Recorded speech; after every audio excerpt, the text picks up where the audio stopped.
Alhamdulillah nahmaduhu wa nasta'inuhu wa nastaghfiruh wa na'udzu billahi min shururi anfusina wa min sayyiati a'malina may yahdihillahu fala mudilla lahu wa may yudlil fala hadiya lahu asyhadu an la ilaha illallah wahdahu la syarika lahu wa asyhadu anna Muhammadan abduhu wa rasuluh. Allahumma salli wa sallim wa barik ala habibina wa syafi'ina maulana Muhammadin wa ala alihi wa sahbihi wa ummati ajma'in. Qalu subhanaka la ilma lana illa ma 'allamtana innaka antal alimul hakim. Hasbunallahu wa ni'mal wakil, ni'mal maula wa ni'man nasir. La haula wa la quwata illa billahil aliyyil azim. Amma ba'd. Faya ayyuhan nas ittaqullah haqqa tuqatihi wa la tamutunna illa wa antum muslimun. Faqala ta'ala innallaha ma'al ladzina taqaw wal ladzina hum muhsinun. Shadaqallahul azim. Hari jamaah Jumat yang dirahmati oleh Allah Subhanahu wa taala, marilah yang pertama dan utama bersama-sama kita panjatkan rasa syukur kita, rasa terima kasih kita, rasa matur nuwun kita kepada Allah Subhanahu wa taala atas limpahan karunia-Nya, kasih sayang-Nya yang diberikan oleh Allah, sehingga di kesempatan siang hari ini kita bisa memenuhi undangan dari Allah, jamuan dari Allah, yaitu melaksanakan sholat Jumat berjamaah. Alhamdulillah. Yang kedua, salawat dan salam tak lupa kita haturkan, kita sanjungkan kepada manusia paling mulia, uswah hasanah kita, yaitu Rasulullah Muhammad SAW. Semoga kita bisa mengikuti ajarannya, semoga kita bisa mengikuti apa yang menjadi contoh-contohnya, sehingga kelak yaumil qiyamah kita mendapatkan syafaatnya. Amin. Yang ketiga, tak henti-hentinya sang khotib berpesan kepada diri saya pribadi dan jamaah Jumat hari yang hadir, marilah kita bersama-sama meningkatkan ketakwaan kita kepada Allah Subhanahu wa taala dengan sebenar-benar takwa, dengan cara menjalankan perintah-perintah dari Allah Subhanahu wa taala, dan semaksimal mungkin kita berusaha untuk meninggalkan larangan-larangan dari Allah Subhanahu wa taala. Karena yang terberat di dalam kita beribadah kepada Allah yaitu meninggalkan larangan-larangan dari Allah Subhanahu wa taala. Karena kadang kita sudah sholat, kita sudah puasa, tetapi kita kadang sulit meninggalkan hutang riba. Kita sulit untuk tolak adanya suap dan sebagainya. Maka kita perlu mohon sama Allah agar kita diberikan kekuatan oleh Allah. Selain menjalankan perintah, kita pun harus menjauhi larangan-larangan dari Allah Subhanahu wa taala. Hari jamaah Jumat yang rahmati Allah Subhanahu wa taala, siang hari ini mohon izin saya menyampaikan satu tema tentang bagaimana caranya kita mengundang rezeki, bagaimana agar rezeki itu datang tak berhenti dari arah yang disangka-sangka maupun dari arah yang tidak disangka-sangka. Hari jamaah Jumat yang dirahmati oleh Allah Subhanahu wa taala, kita semuanya termasuk diri saya pribadi, kita berharap, bahkan dalam setiap doa-doa kita selalu kita minta namanya kelapangan rezeki. Mengapa sering kita minta? Karena saat rezeki kita lapang, kita itu akan punya mental namanya mental memberi, tangan di atas. Tetapi sebaliknya, kalau kita ini jauh dari rezeki, maka kita mentalnya adalah mental gratisan, maunya ditraktir, maunya dikasih, mentalnya tangan di bawah. Kalau kita itu dekat dengan rezeki, lapang rezeki kita, maka kita akan dekat dengan peluang, dekat dengan keberhasilan. Tetapi kalau kita jauh dari rezeki, maka kita akan dekat dengan kemiskinan. Berikutnya, kalau kita ini dekat dengan rezeki, rezeki kita lapang, maka kita akan mudah menjadi jalan kebaikan, jalan rezeki bagi orang lain. Tapi kalau kita jauh dari rezeki, maka kita akan berpeluang menjadi merepotkan lingkungan sekitar kita, menjadi beban lingkungan sekitar kita, menjadi beban orang tua kita, menjadi beban anak kita, menjadi beban tetangga kanan kiri kita, karena kita jauh dari rezeki. Hari jamaah Jumat yang rahmati Allah Subhanahu wa Ta'ala. Oleh sebab itu kita berharap agar kita itu dekat dengan rezeki, sehingga banyak hal bisa kita lakukan kalau rezeki kita sedang lapang. Nah, bagaimana caranya kita mengundang rezeki? Kita perlu memahami setidaknya ilmu yang saya kuasai, yang saya pelajari dari Al-Quran, dari hadis. Saya ketemu dengan banyak ulama, banyak kiai dan sebagainya. Setidaknya ada 3 hal yang perlu kita ketahui berkaitan dengan rezeki. Rezeki itu ada 3. Biar kita bisa menarik rezeki itu, kita harus paham tentang karakter, tipe bagaimana rezeki ini datang kepada kita. Yang pertama adalah rezeki yang dijamin.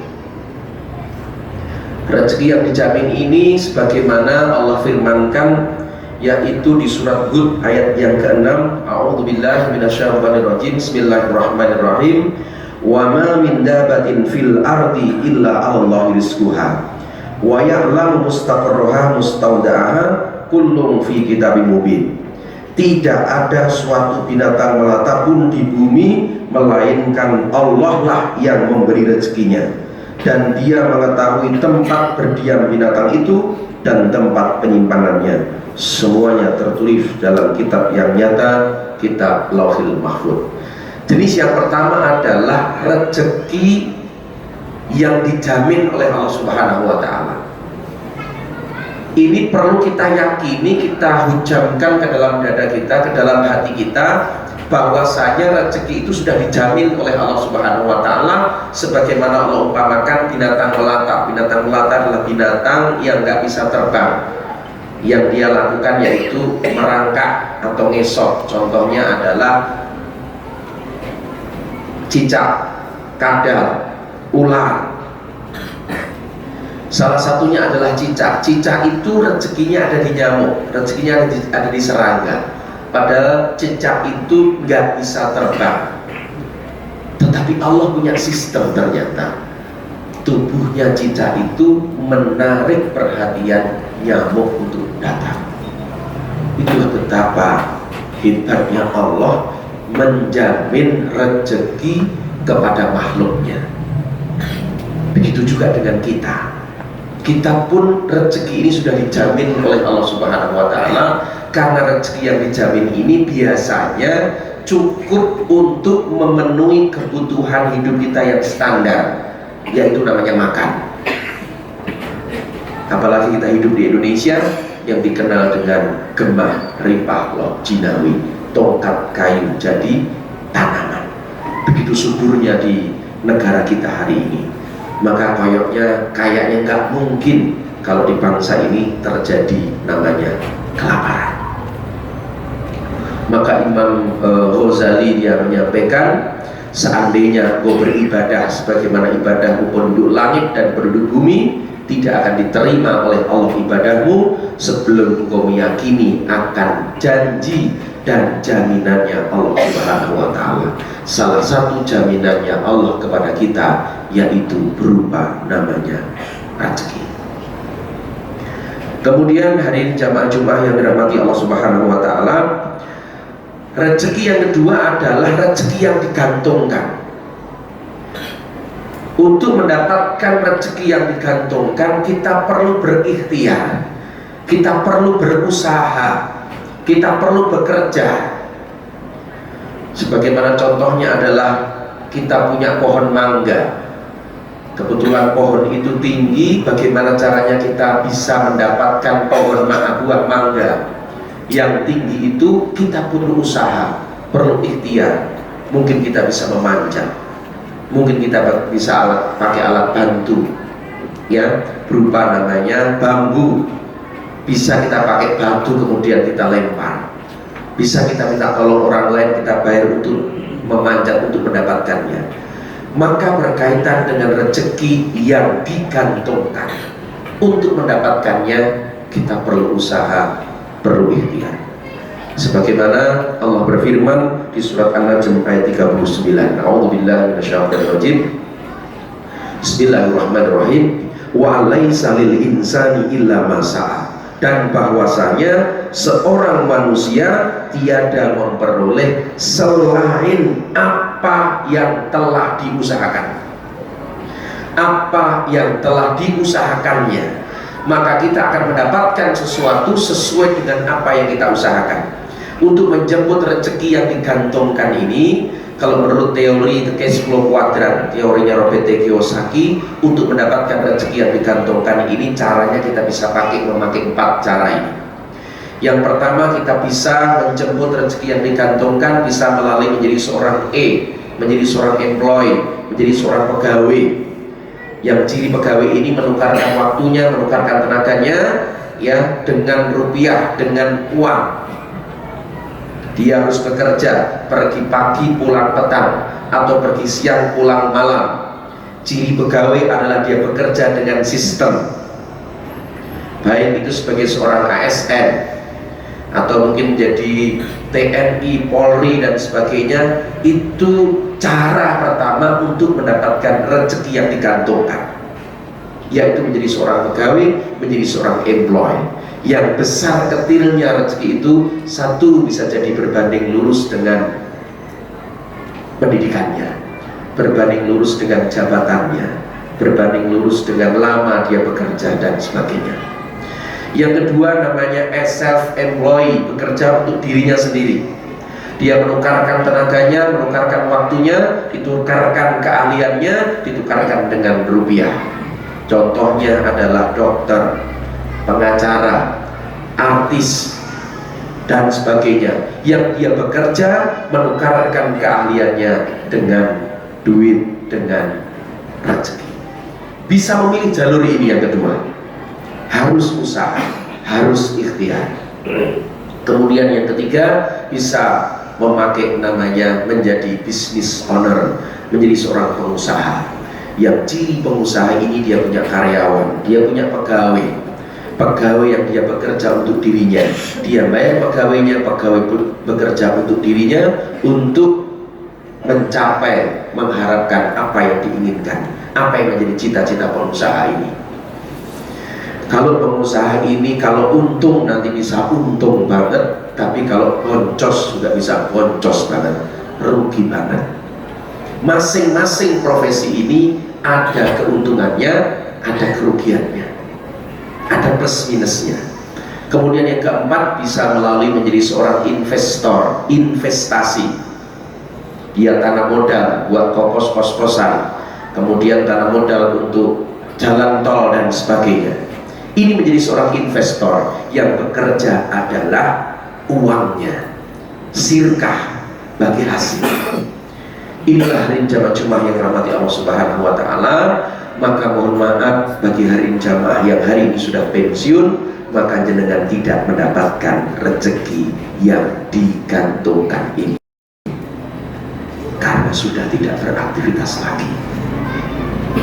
Maka hari ini doronglah putra putri kita untuk memilih profesi mana yang paling pas, dan masing-masing profesi ini ada kelebihan, ada kekurangan. Hari ini jamaah Jumat yang rahmati Allah Subhanahu wa Ta'ala. Dan yang ketiga, inilah yang kita harapkan, yaitu namanya rezeki yang dijanjikan, rezeki yang diantar, rezeki yang dijanjikan datang sendiri. Dari mana dasarnya? Allah Subhanahu wa Ta'ala ada beberapa poin yang ingin kami sampaikan berkaitan dengan rezeki yang dijanjikan, rezeki yang diantar.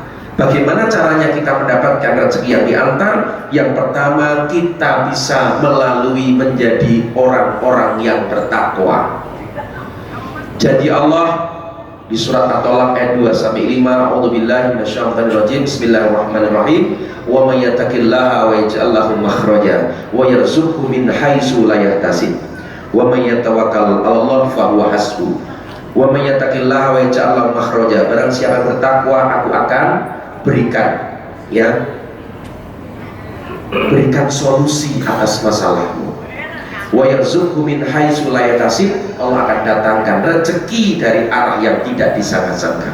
Wa may yatawakkal 'ala Allah fa huwa hasbuh. Barang siapa bertawakal kepada Allah Subhanahu wa taala, Allah akan mudahkan semua urusan-urusan kita. Inilah rezeki yang diantar.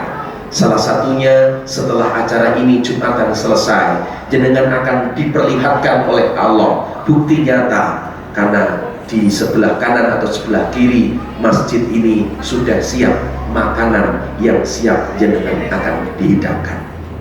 Itulah rezeki yang dijanjikan. Karena kita bertakwa, kita sholat, ternyata kita nggak perlu kerja, nggak perlu ngapa-ngapain, diantar datang sendiri untuk bisa kita nikmati. Kemudian berkaitan dengan rezeki yang diantar melalui kita mau berbuat baik. Salah satunya Allah Subhanahu wa taala berfirman, yaitu di surat Al-Hajj ayat 50, maka orang-orang yang beriman dan mengerjakan kebaikan, mereka memperoleh ampunan dan rezeki yang mulia. Kemudian yang ketiga, setelah yang pertama menjadi orang-orang yang bertakwa, tanda kita menjadi orang yang bertakwa salah satunya kita akan sering mendapatkan rezeki yang tidak disangka-sangka, yang tidak diduga-duga itu hadir. Tiba-tiba ada orang yang mengajak kita umroh, tiba-tiba ada orang yang ngasih hadiah kita baju, tiba-tiba ada yang ngajak kita untuk traktir, diajak makan bareng. Itu rezeki yang tidak diduga-duga. Itu namanya rezeki yang diantar, rezeki yang dijanjikan. Karena kita bertakwa. Yang kedua, kita mau berbuat baik. Yang ketiga, kita mau bertobat kepada Allah Subhanahu wa taala. Sebagaimana Allah berfirman, yaitu di surat Nuh ayat 10-12, mohonlah ampunan kepada Tuhanmu, sungguh Dia Maha Pengampun. Niscaya Dia Allah akan menurunkan hujan yang lebat dari langit kepadamu, dan Dia memperbanyak harta dan anak-anakmu, dan mengadakan kebun-kebun untukmu, dan mengadakan sungai-sungai untukmu. Dijanjikan oleh Allah bagi mereka orang-orang yang mau bertobat, mohon ampun sama Allah Subhanahu wa taala. Karena salah satu yang membuat rezeki itu masih ditahan, kenapa nggak turun? Salah satunya karena perbuatan dosa, perbuatan maksiat yang kita lakukan. Dan yang berikutnya bisa muncul melalui kita menjadi orang-orang yang mau bersedekah. Kemudian kita mau menikah, bersedekah yang kita tahu 1 diganti 10, 10 diganti 700, bahkan tak terhingga. Menikah, maka yang belum menikah segeralah menikah, karena saat menikah dua orang ini jadi satu, rezekinya jadi satu. Bagi yang sudah menikah, setialah dengan pasangan kita. Kemudian yang ketiga adalah sholat duha, dijanjikan oleh Allah, Allah berikan rezeki. Kemudian kita birrul walidain, berbakti kita kepada kedua orang tua kita. Maka ada pepatah yang mengatakan, muliakan orang tuamu seperti raja, maka rezekimu akan seperti raja. Muliakan orang tuamu seperti pembantu, maka rezekimu akan seperti pembantu. Maka hari ini jamaah Jumat yang dirahmati Allah Subhanahu wa taala, agar hidup kita dipenuhi keberuntungan, agar rezeki kita dimudahkan oleh Allah Subhanahu wa taala, maka 3 rezeki ini kita perlu panggil. Rezeki yang dijamin, kita yakini di dalam hati kita, kita prasangka baik kepada Allah Subhanahu wa taala, rezeki sudah dijamin oleh Allah Subhanahu wa taala. Yang kedua, berkaitan dengan rezeki yang digantungkan, ayo bekerja yang terbaik, yang profesional. Apapun profesi kita, apapun pilihan kita, maka bekerjalah yang terbaik. Dan yang ketiga, biar kita banyak terjadi keberuntungan, banyak terjadi kemudahan di dalam hidup kita, jangan lupa jadilah orang-orang yang bertakwa, jadilah orang-orang yang mau berbuat baik, jadilah orang-orang yang bertaubat, jadilah orang-orang yang rajin suka untuk bersedekah, jadilah orang-orang yang mau menjalankan sholat duha, dan jadilah pribadi yang birrul walidain. Maka insya Allah 3 ini kita lakukan, 3 jalur rezeki ini dibuka kerannya oleh Allah Subhanahu wa taala, dan itu akan kita dapatkan.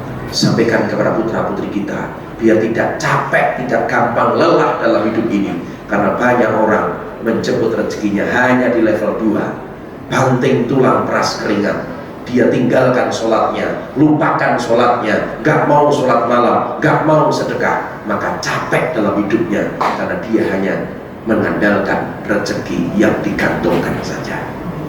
Kita mohon kepada Allah Subhanahu wa Ta'ala, semoga Allah bimbing, semoga Allah tuntun kita agar Allah mudahkan rezeki kita, agar kita dititipi rezeki oleh Allah sehingga mudah kita untuk masuk ke dalam surga Allah Subhanahu wa Ta'ala. Amin amin ya rabbal alamin. Barakallahu li wa lakum fil Qur'anil azim wa nafa'ani wa iyyakum bima fihi minal ayati wa dzikril hakim wa taqabbala minni wa minkum tilawatahu innahu huwal ghafurur rahim.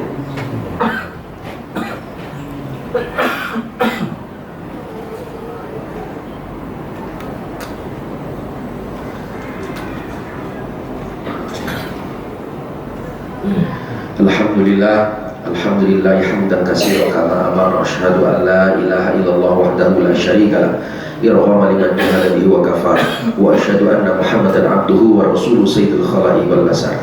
Allahumma shalli ala sayyidina Muhammad wa ala alihi washabihi ajma'in, amma ba'd.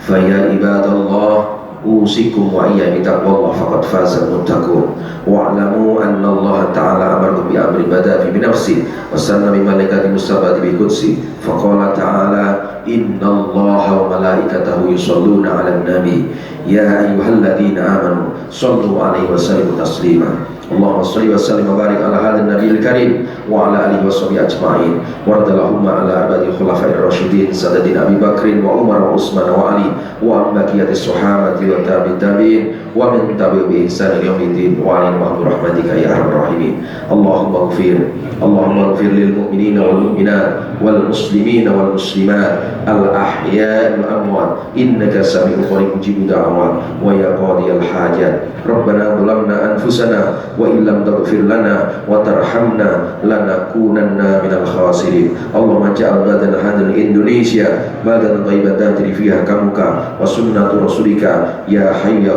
ya qayyum ya rabbal alamin. Allahumma inna nas'aluka ilman nafi'an wa rizqan thayyiban wa amalan mutaqabbalan. Rabbana atina fid dunya hasanah wa fil akhirati hasanah wa qina adzabannar. Ibadallah, inna Allaha ya'muru bil 'adli wal ihsan wa ita'i dzil qurba wa yanha 'anil fahsya'i wal munkari wal baghi ya'idukum la'allakum tadhakkarun fadhkurullahal 'azim yadhkurkum washkuru 'ala ni'amihi yazidkum wa la dzikrullahi akbar. Qimis shalah.